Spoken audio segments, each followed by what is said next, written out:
el desarrollo de los linfocitos B, vamos a ver que ellos van a pasar por diferentes etapas que ya hemos nombrado, que son las etapas pre-Pro-B, Pro-B, pre-B y las que le siguen para finalmente formar un linfocito B maduro. Sin embargo, estas etapas se van a diferenciar unas de otras por diferentes mecanismos que están ocurriendo dentro de esa célula y todo para generar el BCR o el receptor de antígeno, que generalmente es un anticuerpo unido a membrana. En general, ya sabemos que las células B se encargan de secretar anticuerpos solubles, pero para la fabricación de su receptor de antígeno, en este caso es un anticuerpo unido a la membrana que nos va a permitir el reconocimiento de este antígeno. Para eso vamos a ver cuáles son los procesos que ocurren tanto para generar la cadena pesada como la liviana de ese receptor de membrana y finalmente que sea un anticuerpo funcional que pueda reconocer el antígeno propiamente. Cuando el progenitor linfoide temprano llega al endostio por acción de la CXCL12 y que se une a su receptor CXCR4, este deja de ser un progenitor linfoide temprano y se convierte en una célula pre-Pro-B.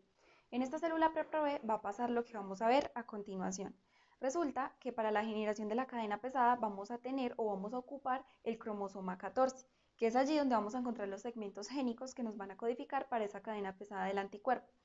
En ella vamos a tener segmentos génicos que nos van a codificar para la porción variable de la cadena pesada y para la porción constante, en donde tenemos los segmentos génicos V, D y J para esa porción variable y los segmentos C para la porción constante. En número tenemos que segmentos génicos V podemos tener entre 65 y 85, aunque hay gran variedad, este número es muy discutido porque unos dicen que son menos, otros dicen que son más, pero entonces vamos a manejar este rango aproximadamente. Para los segmentos génicos D tenemos 27 y para los J tenemos 6. En la célula pre-Pro-B va a ocurrir lo que se denomina como la recombinación de J, es decir, entre estos segmentos. Y lo que tiene que pasar allí es que, como vemos, entre los segmentos D y J hay un segmento que aparentemente no codifica para nada. Por lo tanto, es importante hacer un rearreglo de manera que este segmento se pierda y finalmente podamos tener unidos a los segmentos D y J. Por lo tanto, allí van a llegar las enzimas RAC1 y 2, en donde por medio de secuencias señal de reconocimiento, que están inmediatamente al lado del segmento génico D y del J, que lo vemos en rojo, estas recombinasas se van a unir allí y allí es donde específicamente van a cortar. Ellas van a generar un loop, que en este loop es donde tenemos ese segmento que aparentemente no codifica para nada, para finalmente cortar por allí, específicamente por esa secuencia señal de reconocimiento, de manera que nos queda un loop que con la secuencia señal que efectivamente no codifica para nada y se pierde, y finalmente tenemos que nos queda una porción de la cadena D con el segmento génico D y otra con el segmento génico J, y nos va a quedar un espacio acá. Por ello es que vamos a requerir un complejo molecular para que nuevamente estos segmentos se nos vuelvan a unir. En este complejo molecular vamos a tener que estar compuesto de 4 proteínas principales. Una es la proteincinasa dependiente de ADN, la otra es la Q1, la que le sigue es la XRCC1 y finalmente tenemos a la proteína Artemis, que va a estar formando entonces las 4 proteínas que conforman este complejo molecular. Este complejo molecular viene y se acopla allí para permitir la unión nuevamente de estas dos cadenas. Sin embargo, aquí vamos a tener de que antes de que esa unión ocurra, tenemos una enzima importante y es la dinucleotidil terminal transferasa. Esta enzima es muy importante porque a este nivel lo que va a hacer es insertar nucleótidos complementarios para que finalmente estas cadenas se nos unan. Pero resulta que esto además, no, aparte de simplemente insertar nucleótidos complementarios, que es algo que veríamos aparentemente simple, esto tiene gran importancia debido a que en el ambiente encontramos alrededor de 10 a la 9 o 10 a la 12 antígenos que pueden interactuar con el organismo. Y resulta que a pesar de todas estas posibles recombinaciones que se pueden dar entre todos estos segmentos, sigue existiendo un déficit debido a que por muchos de estos receptores aproximadamente se nos van a formar o tenemos posibilidad de formar de estos receptores más o menos de 4 por 10 a la 6. Por lo tanto, el sistema inmunológico a este nivel, si lo vemos simplemente así, va a tener un déficit frente a la cantidad de antígenos que pueden entrar. Por lo tanto, este déficit lo va a compensar la dinucleotidil terminal transferasa. ¿Cómo? Insertando esos nucleótidos que precisamente van a aumentar aún más la variabilidad que se puede generar en el receptor del antígeno. Entonces, esta es la gran importancia que tiene esta dinucleotidil terminal transferasa. Posteriormente vamos a ver de que una vez el complejo molecular nos une estos dos segmentos, se nos va a formar nuevamente la cadena o digamos donde van a quedar todos los segmentos ya nuevamente unidos. Aquí seguimos viendo a los segmentos V que anteceden a D y los segmentos C, que van a codificar más tarde para la porción constante de la cadena pesada, inmediatamente después de J, ¿listo? Entonces aquí ya tenemos los segmentos de J que se recombinaron y vamos a pasar al siguiente estadio, que es el estadio ProB. En este estadio ProB se va a dar la segunda recombinación ya entre los segmentos V y los de J que ya están unidos, es decir, se va a perder este pedazo que aparentemente no codifica para nada y se va a dar nuevamente el proceso que vimos anteriormente, donde las racks llegan, generan un loop, ese loop se pierde, que es este pedazo, nos quedan sueltas estos dos extremos, finalmente por el complejo y la TDT se nos unen nuevamente y nos generan entonces un segmento VDJ. Si esta recombinación sale exitosa, vamos a pasar a la tercera recombinación, que es con los segmentos C, que nos codifican para la porción constante de la cadena pesada. Pero aquí vamos a tener algo diferente y es que no se nos va a aleatorizar por decir un segmento de estos cualquiera para que finalmente se una con ese segmento VJ.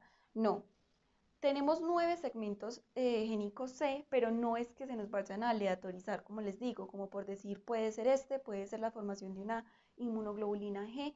No, a este nivel no pasa eso, sino que ellos están en este orden que vemos acá, es decir, empezando por el mu, que es el que vamos a encontrar más cerca, y terminando por el alfa 2, que es el último.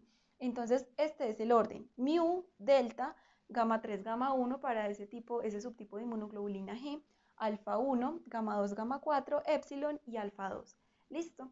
Por lo tanto, aquí cuando se vuelva a la tercera recombinación, se nos quita este loop, se nos vuelve a generar todo esto, ya vamos a tener que el mu se une a los segmentos V de J y el ARN final que se origine de allí nos va a dar origen a una inmunoglobulina M, por lo que allí el primero que tenemos es el segmento génico mu, ¿listo? Finalmente, cuando ya estos genes están así recombinados, vamos a tener de que vamos a pasar al siguiente estadio, en donde el siguiente estadio consiste en el estadio PreB, que ya allí vamos a tener la formación de ARN.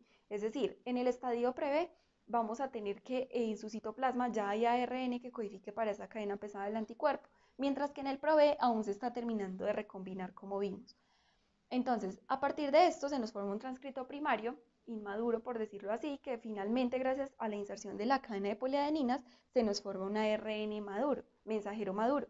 Y finalmente este va al ribosoma para generar la cadena polipeptídica, que finalmente es la cadena pesada del anticuerpo. Hay que aclarar que allí ocurre un proceso importante y es la exclusión alélica. En este proceso lo que ocurre es que finalmente como nosotros tenemos un par de cromosomas o tenemos pares de cromosomas, quiere decir que como tenemos dos cromosomas 14, en ambos se está dando esta recombinación. Por lo tanto, si esto fuera así normalmente, que entre ambos se genere esta recombinación, puede que un cromosoma esté generando una recombinación diferente entre estos segmentos al otro cromosoma y esto nos generaría una especificidad diferente o es decir doble en el mismo anticuerpo y sabemos que esto no ocurre.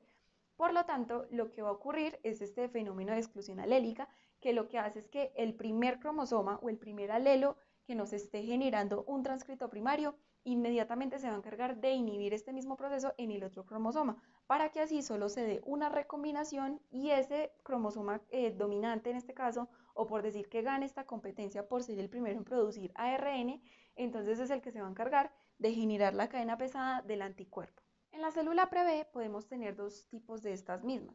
Tenemos una célula PreB grande, que es en la que se está dando, digamos, a este nivel, y una célula PreB pequeña, que ya vamos a ver qué es lo que va a pasar.